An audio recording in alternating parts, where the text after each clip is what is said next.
So on to today's webinar.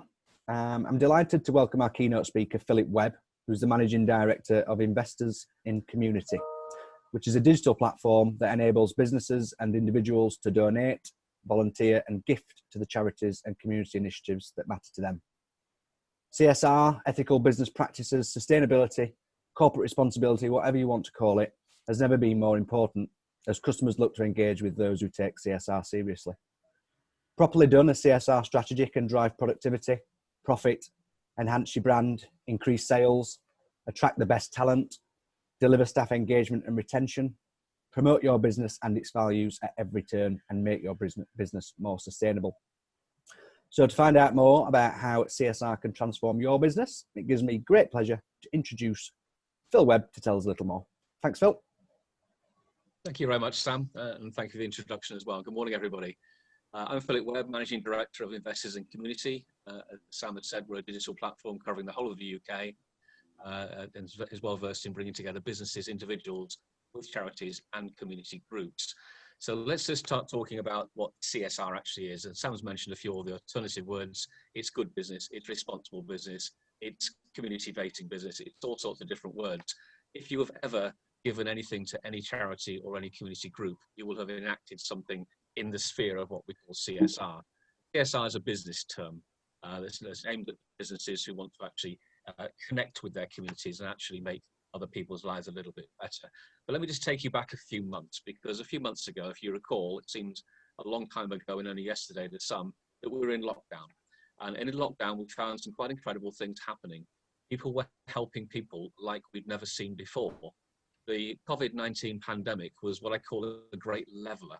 It was indiscriminatory in the way it affected people. So whether you were the managing director of a very large PLC, whether you were an administrator, a sales function, a factory worker, anybody in society, we were temporarily and quite amazingly all equal, because it affected us all in exactly the same way. Doesn't matter how much money you have, what car you drive, or what business you run, everybody for a while was equal. And it was quite an amazing thing to observe. And it's all down to what we call personal values. Personal values were reawakened in the scope of the lockdown, and people realized that actually people do matter.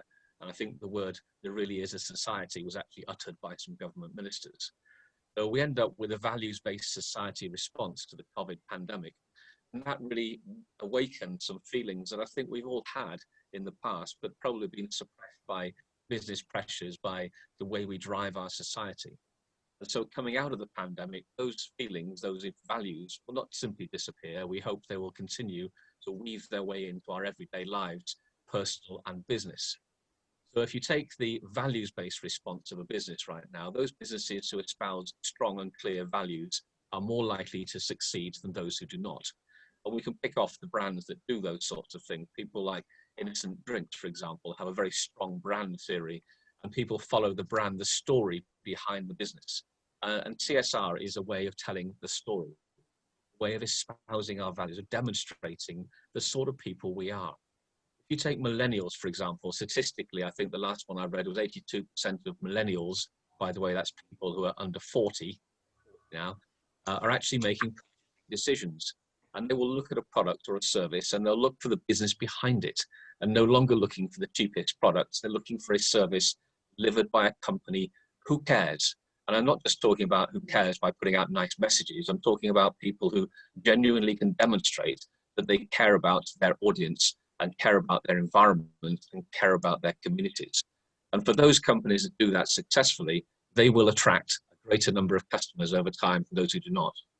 Now, CSR used to be, in business terms at least, the twig on the tree, the little afterthought that comes after the net profit is calculated every year. And we think, okay, we've got a bit of extra, let's give away a few £1,000s to a charity. And that little afterthought became, well, which charity should we support? And strangely enough, they look around for the big brands, the ones that they would recognize very easily. And unfortunately, the statistics go something like this, that about 85% of all donations in the UK are given to the top 100 charities. That's appalling. That's the very big ones. I'm not saying it's appalling from the point of view of course they deserve the donations, but what about everybody else? There are about 167,000 charities in the UK alone. There's about 500,000 community groups, and they don't get a look in. But why don't people go looking? Because they don't know how, because they actually lack the resources to sustainably connect to businesses. Within a 3-mile radius of where you are sat this morning, there will be 100 or so charities and community groups who need help. And you haven't a clue who they are. You don't know how to find them. You don't know what they want. Perhaps rather than espousing it to one very large scientifically based charity that covers the whole of the UK and beyond. So local community giving is an aspiration that we all have and very often lack the ability to actually do. So there was a problem to be solved.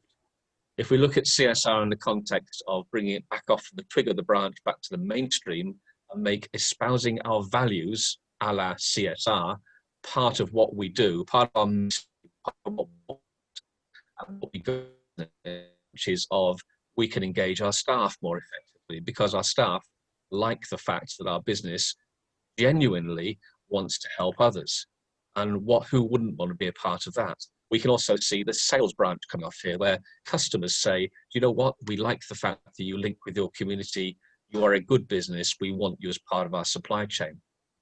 We saw this in the GDPR times when GDPR was first being introduced, and everybody's waving these banners around saying that the information commissioners would fine those businesses who were found to be falling foul of GDPR.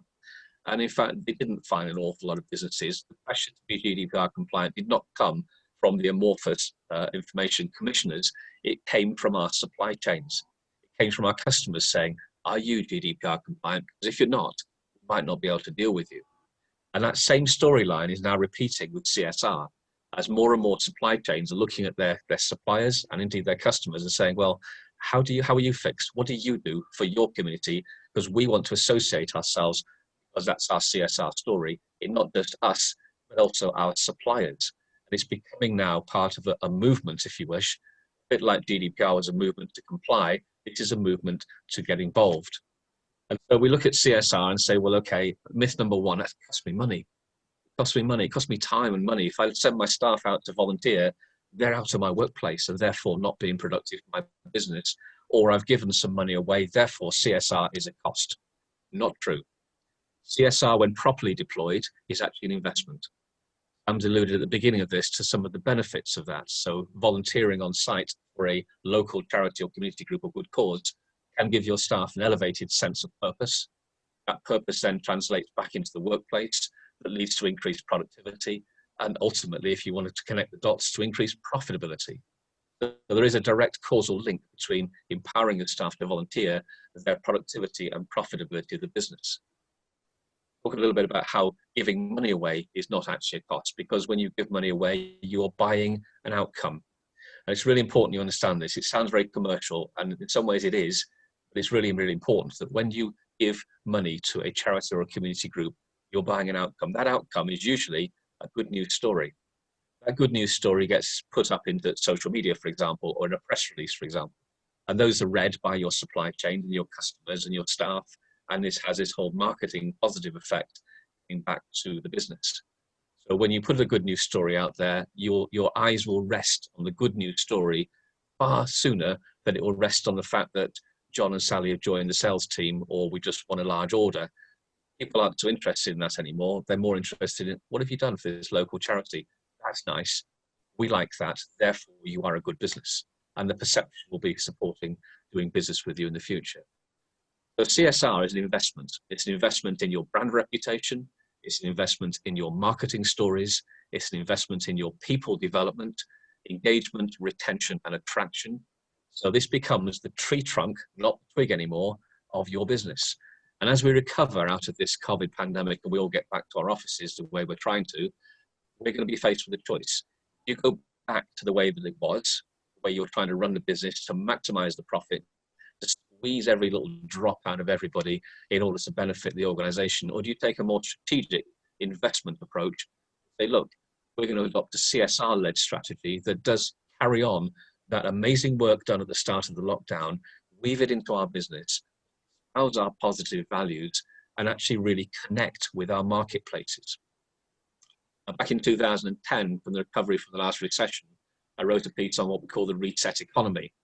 And I argued that the people that came out of that had hunkered down and kept themselves as lean and mean as possible, coming back out into the marketplace, trying to connect with those same customers with the same offer was not going to work, because the world had moved on. The customers now wanted slightly different things, not necessarily different products, but they wanted different relationships. Today is no different. People want better relationships going forward because of the experience of the last months. So in addressing the CSR to become part of your tree trunk of the business, you're actually allowing your business to connect in more sustainable ways with your customers, with your staff, with your other stakeholders, than if you decided to go the traditional or old route. So CSR is an investment, and I think that's very clear for most people who are involved in analysing these things, that is absolutely true. There is an investment, there is a return. Now, for your charities in the audience today, your trick is to actually define the return you are giving to the businesses who are supporting you. And that's a strange way of looking at things, because traditionally, prior to COVID, you might have said, well, no, businesses support us by giving to us, whether it be volunteers or gifts or money. Why do we have to demonstrate anything back? Because that's the return that's going to support a sustainable relationship with those businesses going forwards. It's a little bit like tipping an ox head. Charity has a responsibility to define the return the business is going to get. What is the outcome they're buying? What's the story they're buying when they engage with you, and actually they provide that support to you? So every support action has a story. Every story has a return to the business, and every return to the business has an impact in a positive sense. So CSR, values-based, very much around people. It engages with a choice of local charities and community groups. That allows you to contextualize your business as a values-driven, sincere, genuine, connected business. Now, Investors in Community as a platform, just to come back to that, gives you the ability to, well, let's take the two halves, shall we? The charities on the one hand. Everybody else charges charities for transactional CSR. If you raise money through those platforms, you know who they are. They charge you a transaction fee, which is 3 times bigger than their cost. They make profit on every single transaction. They charge you a monthly fee to be on the platform. They take money away from the gift aid. In other words, they're extracting cash all the time from that charitable transaction back to a private sector company. And we fundamentally thought that was wrong. So at Investors in Community, we charge the charities nothing. It is absolutely free to join forever. You are free to launch as many small little projects in the local areas, defining what it is, volunteering, a bit of gifting, a bit of cash donations, whatever it is, as often as you wish. So the dream ticket for charities is absolutely free. Those people giving, the individuals, again, free to join and free to give. If you take a business, we ask for an annual subscription. Why? Because we think that's fair, that they're investing in the platform that provides all of the reporting, all the management tools, all the tracking, and of course, all the outcome reports and the impact reports that they take as the return on CSR investment. And they pay a nominal, very small fee every single year to be part of the platform. We have the likes of Costa Coffee, Legal & General, Balfour Beatty. We have the 3 chambers present here today, of course. And we have lots of other companies who are joining us on a daily basis. And they recognize the fact that measuring CSR is quite important, because if you're going to put out stories about CSR, they need to be true. Now, I'm not suggesting that those companies who collect information on spreadsheets all over their business once a flood to basically report to a sales tendering opportunity, for example. I'm not suggesting they're wrong, but it's a little bit like the fisherman's tale. 6 months after the event, the fish you caught at 9 o'clock in the morning was that big, and by the time it got to 4 o'clock and 3 people later, it was that big. And so accurate reporting of the CSR impact is really, really important. It's called verification. And verification of your CSR data and the giving you gave, was it received? The gift you gave, was that taken care of? The money you raised, was that received by the charity? Where this platform can verify that gives businesses a really sincere ability to actually measure, report and audit on the work they're doing. And that's really important. If you're using this as a basis for a marketing story, or you want to become accredited in CSR, there's a company called Csr Accreditation, you will need verified data. We're not quite at the point where government is asking for reporting on CSR, but I don't think we're a million miles away. And companies of a certain size will be invited to make that part of their annual report, to demonstrate to their shareholders that they have a stakeholder inclusion in their local communities. Now, because of the ISC platform, Investors in Community platform, all the charities and all the projects are demonstrable. You're able to make choices. And I speak to very large corporates and they say, oh yes, we give away all this money to charities. And I said, what happens to the money? We just give it away. And I said, well, no, what's the impact? We don't know. And so the charitable projects on our platform give you the ability to find a local charity that you want to support, as in one within a 20, 30 mile radius, or even a 1 mile radius if you wish. Find a local charity to support, and also then to gain the impact statement, what actually happens statement, back from our platform with a message to you on the platform. So essentially you have that closing of the loop, that's circle closing. You've offered and provided support, you've given the support, it's verified by the platform, the impact statement is given, and you push it into your social media, your marketing, your sales tenders, your internal newsletters as the outcome of what you're doing. So that's how the platform works. In the middle of this, for every act of giving, you actually get something called community credits. Now, this is a first ever method of unifying different ways of giving. So what are they? Well, cash donations, clearly, fundraising, different, volunteering, skilled volunteering, and gifting of any item or service. 5 ways to give. And this platform is the only platform you'll find that unifies those 5 ways and awards community credits for every act of support to a community-based organization. So that's what we have. It's a very, very robust platform. It's written in IBM blockchain, which means it can go massive and scalable very, very quickly indeed. We intend to be with this internationally next year, but right now we're focused in the UK, and we're inviting charities to join us. It's free. We're inviting community groups to join us. It's free. We're inviting individuals to join us. Again, it's free. And of course, we're inviting businesses to join us, because their act of joining and providing, a very nominal sum of money to actually subscribe to the platform makes it possible to be free for everybody else. So if you believe that the principle of making it free to charitable organizations is correct, businesses, please join us, because we need your support to be able to make that true. And so businesses are able to join very easily. They can connect all their staff. So all their staff have an individual profile, and they can all get involved. They can all achieve their purpose through the Investors in Community site. The growing number of platform projects and the growing number of charitable organizations and community groups will be matched with quite a rapidly growing number of businesses and all of their staff in the next few months ahead. So I'm going to invite you to take part, and that's my call to action from today. Get involved, make your business the best it can be, embrace CSR as a return on investment statement. And if you want help with strategy, call us and we'll give you some help. If you want help with identifying how you actually get yourself involved on the platform, again, we're here to help. So we're able to enable your business to maximize the CSR impact, to drive the values of your business, to drive your commercial success, make you sustainable in the post-COVID era. I'm going to say enough now, Sam, and open the floor to any questions, if that's all right. Yeah, that's fine. Thanks, Phil.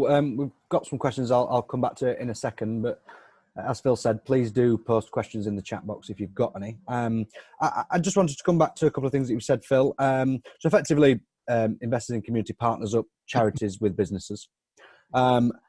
Does it need to be a specific project or specific fundraising activity for a charity to join IIC for, or can it be ongoing support, ongoing partnership? Yes, there's 2 ways of giving to a charity. If you're giving money, there is a direct donate button on your profile. So all you need to do is go on, log on, create your profile, which is a simple logo, a little bit about yourself to describe what you are and what your aims are and objectives are. Your profile will automatically have a direct donate button. You can copy the URL of that, stick it in any hyperlink you wish, and have donate buttons on your website that goes straight through to your donation on the actual profile itself. Don't forget, we deduct nothing. So there's no charges involved. So you can lose nothing by having a direct donate button pushed through the platform. And of course, anybody that gives to you gets community credits. That's the thank you, that's the recognition. And you can launch as many projects as you wish. As one project closes, you can simply clone it and start all over again. It's not a problem. But as often as you clone a project and start again, you put a little impact statement, which takes you about 2 minutes. And that's the thank you to the donor. And it's important that that cycling of projects occurs. And you keep them small, you get them closed, you get the tick in the box, community credits get awarded, impact statements get written. It's that sustainable relationship. The great news is for small charities, of course, is this is free. This is your marketing. It is your ability to put half a dozen projects on our platform, all asking for small different things and actually getting traction. And we'll obviously use our social media power to amplify what you do, and where possible, we'll make personal introductions for you as well. So this is actually your marketing machine, one place, volunteers, gifts, money, all in one spot. And it allows businesses to support numerous charities and numerous projects at any one time as well. Yeah. Interesting, because when you take yourself away from the big brands and say, well, what else is out there? And you start looking, there are some incredible charities just on our doorstep. And it's worth any business taking a fresh look at saying, rather than having a one charity for the year award, let's actually look at spreading it around a little bit. Let's look at spreading the love, and let's look at connecting with things that our own people are involved with. And don't forget, when the staff member has their own profile, they can take that home at weekends and use it for the support they give to charities out of hours. And believe me, whether you think it or not, that's huge, because a lot of people volunteer out of hours and you don't even know about it, but they do a lot of work, and that same profile can be used for them, just for actually the work they do out of hours as well. So they get a staff benefit. But businesses have choice, they have community credits, they have management and audit and reporting tools. Stuart, I'll come back to your question in a second. Just want to go back. Colin posted one a bit earlier on. Colin says, representing a charity, what's the best route to approaching industry to support them? Should it be generalised or with a specific project in hand? Well, in our experience, we find specific projects will gain quite rapid traction as opposed to generally going up in hand saying we need some financial support. If you actually contextualise that and say we need support in order to provide this number of shelters for homeless people, this amount of meals for people who can't afford, this amount of support in these different areas, by actually giving a proper story, as in a project on our platform, that story will probably gain more traction than the general, we need your support. We're not going to tell you why. So it's obviously get the story straight, get the project launched, describe what it is you're looking for, keep it small and contextualized to make sure it's possible to complete it quite quickly, get the tick, get the impact statement, and close that loop. And you'll be surprised how many businesses think that was a great experience, let's do it again. And that's how you build a sustainable commercial relationship, basically with no costs attached to the charity whatsoever. So there's no costs attached to charities. Stuart's just asked if you wouldn't mind clarifying the costs for business. Yes, of course. Is it the same cost for large businesses, small businesses? Just clarify. So we have a cut-off, and basically I'll describe it now. The number of people that the business employs, we have two pricing models. One's an annual model, one's a monthly, so you can pay monthly if you wish. So it's £1 per month per staff member. That's less than a cup of coffee by far. Or it's £10 a year if you pay in advance for the full 12 months. That goes up to a maximum of 2,000 staff members, and then the prices change and take a downward step. So those larger businesses with more than 2,000 people, that actually falls away significantly after that. So it's not £10 per person per year after that. It drops off to just one. So there are cut-offs. So it's almost like a curve going up that flattens out for very large businesses. We want the large businesses because there's lots of people involved, and lots of people means lots of help, and lots of help means lots of return for the charities and for the businesses as well. So that's how we price. It's priced to be very, very affordable. You get 10 people in a business, it's £100 a year, or it's £10 a month as you wish. And that is probably one of the best investments in a marketing tool you'll ever make. Hopefully that answers your question, Stuart. I just want to bring Shane in from Barnsley, Rotherham. I think Kurt wants to say a few words. Yeah, I want to say a comment really, and then ask Philip a question. But thank you for that 20 minutes, Philip, in terms of giving us an insight into CSR and how to harness it in businesses. But my comment really is, we are proud to say we're registered on the platform, the Rotherham Chamber, and we've actually used it. So every October we do the business awards, and we give about 5 charities a cash donation. We've used the platform to do exactly that. And what it does do is kind of register what we do with charities, so we can look back and recap on the work we have done over a couple of year period, for example, and kind of get a total amount that we've donated to charity, which is great for us as a business, not just as a Chamber of Commerce to support charity, but as a business to understand where we are. And it's helped us take our CSR strategy a bit more serious, because we actually qualify the things we're doing. So I just wanted to make that comment really. But my question, Philip, would be for the single person businesses, and this platform is obviously geared up for any type of business, whether it's a charity to be registered on there or a business to be on there. But what would you say sole traders or single person businesses can do from a CSR point of view to help them? Because if you are a 15-person business, it's easier, one would think, that they've got a bit more of a CSR strategy in place, but a single person business is plate spinning a lot of the time. So is there any quick tips, if that's the right phrase, for sole traders to benefit from? Well, sole traders, of course, they may be individuals, but they're always part of a supply chain in any event. So they've always got customers. And if a small business comes on and says, I have a choice, I can either join as an individual for free forever, or I can join for £10 a year for my business to become part of this, then it's a very simple equation. If you join your business and in your sales proposals, you mention that your business is an investor in community, then you may just find yourself talking to a customer who is also a member of Investors in Community in the future, and you can share the community credit stories, and it creates that link, that relationship. Excuse me. So my advice to small businesses and sole traders is don't think that CSR is for big people. It's actually for everybody. Everybody can espouse values, whether you're a single one-man band or whether you've got 10,000 people working for you. I would argue the fact the larger the business gets, the more difficult it is to demonstrate those values. So small businesses, one-man bands, single sole traders, join us as well, because any small act of giving allows you to have a good news story, and the good news story amplifies your personal brand, probably far more so than any other story you could think of writing about your business. So CSR is the gem, if you like, that you can hold up and say, this is what I'm very small, it's only me, but this is what I've done as well. And people think, wow, that's great, Phil, that you actually done something good as well. And you're on the same platform as us. Therefore, we have an affinity with you when you try to sell to us. And we're finding now that supply chains and that affinity in the supply chain is becoming quite important. We have one of our customers who has a supply chain of 300 suppliers.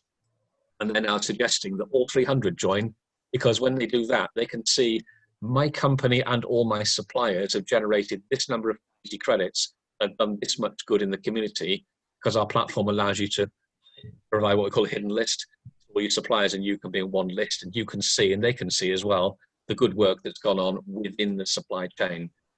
So my advice to any business of any size is get involved, because the getting involved bit has a return and it has a positive outlook for your business going forwards. Perfect. Thanks, Bill. Thank you.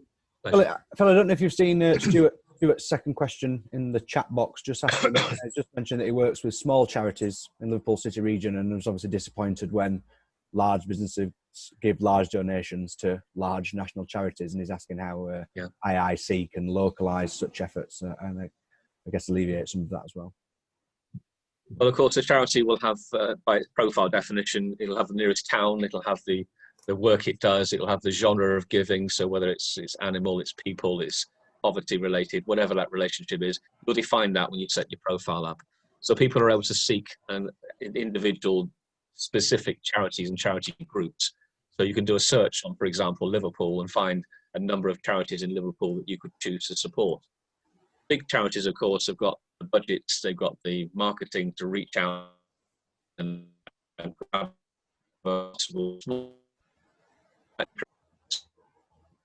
with choice. You can give £1 away to one charity on the platform. No charges, no cost. So once you've got the money in your wallet, you can give it away in £1 chunks if you want. So the idea is, as a business, well, why don't you spread it a little bit? Why don't you create yourself several stories rather than just one story? And so we're hoping that this choice position, allowing a donor, allowing a business to actually say, yeah, we'll give some money to this large research charity, and we'll just push that out amongst some smaller charities. You find the gems, you find those stories, and you always find them because somewhere along the line you'll find a charity that does something you didn't know what they did, or they've done something amazing.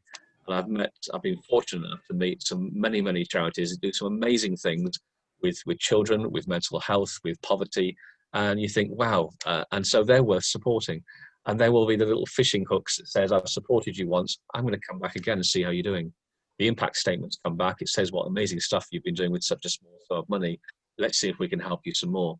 And that in itself, the choice, the project being focused in different areas, we believe will actually expand the range of giving, not just from the big brands, but actually to a broader range of smaller sized charities who are doing some incredible work, and which, if we didn't have them, would be a huge and sad loss. Stuart, hopefully that answered your question. I know Philly did break up a little bit then, but I can pop you in touch with Stuart if you didn't catch some of it. David has asked if you could post a link so we can look to join the platform. Says it falls in line with their core values. I think Jade's just popped the link in. Thank you, Jade. And Nigel's asked whether it would be possible to see the platform and how it works. I don't know whether that's possible now or whether that needs another webinar, Phil, how long it would take. Would you just encourage them to go and have a look? Is it quite self-explanatory if they visit the site? It should be self-explanatory. If you scroll down the homepage, you'll see a little how-to video. I call it my scribbly doodly because I used to scribble on a piece of paper to describe how all these different things worked. And everybody liked it so much, I wrote it into one of those little videos that just how it all works. Have a look at that. And the next 24 hours, we're actually reskinning the front page. So if you give us about 24 hours, we'll have a new homepage up there that is probably a little bit more navigable and a bit more explanatory about different areas of the business. But right now there is a video on the homepage that shows you how it all works. Want an online demonstration of the platform, I'm more than happy to set one up. One of my team or me will be happy to spend some 20 minutes, half an hour, a Zoom call with you and demonstrate all the functionality of the platform to anybody that's interested. That's an open invitation to anybody. He's on it now, apparently. He's watching the video now. Okay, that's it for questions. Couple more minutes if anybody wants to post any more comments or final questions before we wrap up. I think I'd just probably like to say echo what Shane said. It's a great platform. I'd just like to encourage any charities on the call to sign up. It's free. Obviously, you'd be mad not to join the platform. And obviously for businesses, it's obviously great. We've seen and heard some of the benefits of CSR and what it can do for your business. And I think it gives you a lot of choice. I think my final question would be is really, what about those companies, Phil, that think they've got CSR nailed? They've got a team that deals with it specifically in-house, or that it's their HR team. They think they've just got it nailed. Why? Why come to you? Why join IIC? Yeah, it's a good question. We've spoken to the very large companies actually, and the larger they get, the more sophisticated some of their measuring systems are. Most companies will look and measure retrospectively. So they respond to, for example, a sales tender that says, can you show us what your community credentials are? What are your CSR things? Show us what you did. And you scratch your head and you think, well, what did we do last summer and all that stuff? And they try and cobble together on individual supporting spreadsheets. So there's that type of company who believe that they've got it sussed by spreadsheet explanations. And there are more sophisticated companies that say, well, we've written an intranet and we measure all our stuff. And there's one thing missing from that situation, whether it be the retrospective cobbling together of spreadsheets or the more sophisticated systems that some companies do have. And the missing link is called verification. We only have your word by your inputted data as to what actually happened. And therefore, if you're going for something like a sales tender proposal where you have to prove what you've done in the future, but also where you have a CSR accreditation requirement, they require either an external audit to test your data, which costs money, or they say, no, you have to verify the data. Our platform verifies the data. And therefore, you have a very, very strong data set that you can rely on in a legal sense, not just a commercial sense, in a legal sense, to say, this is what we did, this is how we can prove it, how it was verified, and this is real. And that's going to become an ever more important part of CSR reporting going forwards as the government moves us towards reporting in our accounts of CSR. But more importantly, any of that, it's where your customers say, can you prove the sort of person you are, the sort of company you are? Can you prove your CSR? And if all you've got is your own spreadsheets, that's not evidence in itself. Imagine going to court and saying, I've got my evidence, I put it all together myself. So where I was on the night of the 14th. They're going to say, well, no, where's your alibi? Where's your proof? And it's the same thing. Can you verify the data you've got? Our platform does that for you in real time. So press a button, up to date, up to the minute results. It's there for you at all times. I think does that answer your question, Sam? I think Ellen had a quick question as well. Yeah, I've seen Ellen. Do you want to just unmute yourself and come in? Yes, thank you. Morning, everybody. First of all, thanks very much, Phil. This is the second time recently I've heard you talk about this, and it's really comprehensive and you know, music to my ears as a chief exec of a disability charity. We work across Doncaster and Rotherham called Live Inclusive, and I just wanted to reinforce some of the things you've said. In a previous role I've had on a national level, I've worked with universities, working with graduates and students in social entrepreneurship, and I would just like to reinforce, you're quite right, there are graduates and students out there that are absolutely clear that they want more than just a job. They want something that gives so much more to, you know, back to the community. So there's a high demand there for graduates that have an interest in you know, working for companies that have that social responsibility. The other thing I'd say also is, you know, companies might want to consider if they're if they tender for public sector contracts, sometimes it's worth approaching local charities.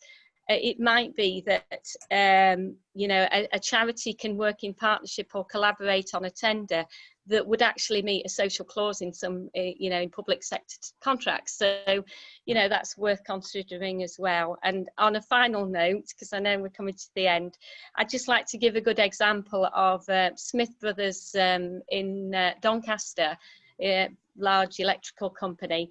I was trying to source PPE because we've been responding to COVID and providing emergency responses to people shielding with a team of volunteers, and they kindly donated, you know, about £300 worth of PPE to us.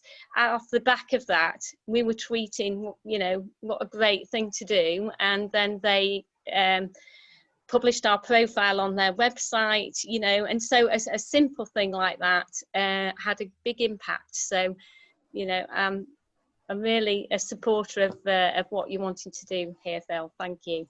Thank you. Thanks, Ellen. Well, I think that's been positively received. How do people get in touch then, Phil? Well, it's easy. The link is being posted in the chat room. If you want my personal email address, I'm happy to post it in the chat room as well. And obviously I can signpost you either within my company or I can talk to you myself. So if you have any questions whatsoever, I'll pop my email address in the system in a second. But I'm welcome to speak to anybody at all. I'm very, very happy to speak to businesses or charities and help you to engage, because it's actually this symbiotic relationship between businesses, individuals, charities that will create our society and make our world a better place. And it might sound a bit sort of cheesy, but it's true, isn't it? At the end of the day, we are all about people and people matter. And I think if we adopt that as our central stance, our values will start to bleed out into our commercial relationships in a very positive way.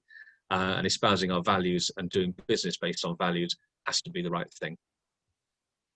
And I know as a chamber network, we will work hard to introduce businesses to charities across the region. I think that's probably it then, Phil. No more questions in the chat box. I'd just like to thank Phil for giving the presentation and introducing us to the platform Investors in Community. Thank you to everybody that's joined the call. I hope you found it an interesting, useful morning. Thanks to my colleagues at Barnsley, Rotherham and Doncaster Chamber for helping to organise, and look forward to seeing you all at our next event. Thank you very much. Thank you, Sam. Have a good one. See you, everyone. Bye. Cheers, bye. Bye. Bye. Bye.